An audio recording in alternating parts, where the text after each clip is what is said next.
భారత క్రికెట్లో కొత్త శకం మొదలైంది. గతేడాది టీ20 ప్రపంచ కప్ వరకు టీమిండియాకు అన్ని ఫార్మాట్ల కెప్టెన్ గా రోహిత్ శర్మ ఉన్నాడు. అతని సారథ్యంలో భారత్ ఎన్నో అపురూప విజయాలు సాధించింది. టీ20 ప్రపంచ కప్ 2024 తర్వాత అతను టీ20లకు గుడ్ బై చెప్పాడు. దీంతో కొత్త కెప్టెన్ ఎంపిక అనివార్యమైంది. ఫలితంగా సూర్యకుమార్ యాదవ్ కు టీ20 పగ్గాలు అప్పగించారు. ఇంగ్లాండ్ తో టెస్ట్ సిరీస్ కు ముందు రోహిత్ శర్మ అనూహ్యంగా సుదీర్ఘ ఫార్మాట్ కు వీడ్కోలు పలికాడు. దీంతో టీమిండియా టెస్ట్ కెప్టెన్ గా శుభ్మన్ గిల్ నియమితుడయ్యాడు. అయితే అతని సారథ్యంలోనే భారత్ వన్డే ప్రపంచ కప్ 2027 ఆడుతుందని అంతా భావించారు. కానీ సెలెక్టర్లు మాత్రం అతన్ని సారథ్య బాధ్యతల నుంచి తప్పించారు. వరల్డ్ కప్ నాటికి కొత్త కెప్టెన్ ను సిద్ధం చేయాలనే ఉద్దేశంతో శుభ్మన్ గిల్ కు వన్డే పగ్గాలు అప్పగించారు. దీంతో టీమిండియా కెప్టెన్ గా రోహిత్ శర్మ శకం ముగిసినట్లయింది. ఇకపై అతడు కేవలం ఆటగాడిగా మాత్రమే జట్టులో కొనసాగనున్నాడు. అయితే రోహిత్ శర్మ భారత జట్టు సారథిగా ఎన్నో అపురూప విజయాలు అందుకున్నాడు.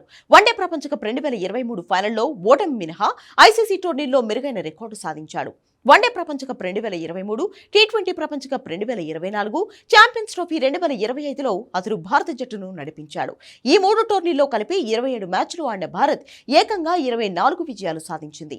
2 మ్యాచ్లలో మాత్రమే ఓడిపోయింది. ఒక మ్యాచ్లో ఫలితం తేలలేదు. అతని సారథ్యంలో భారత్ టీ20 ప్రపంచ cup 2024, champions trophy 2025, Asia cup 2018, 2023 titles సాధించింది. మొత్తంగా రోహిత్ శర్మ సారథ్యంలో టీమిండియా 56 వన్డే మ్యాచ్లు ఆడింది. అందులో 42 మ్యాచ్లలో గెలిచింది.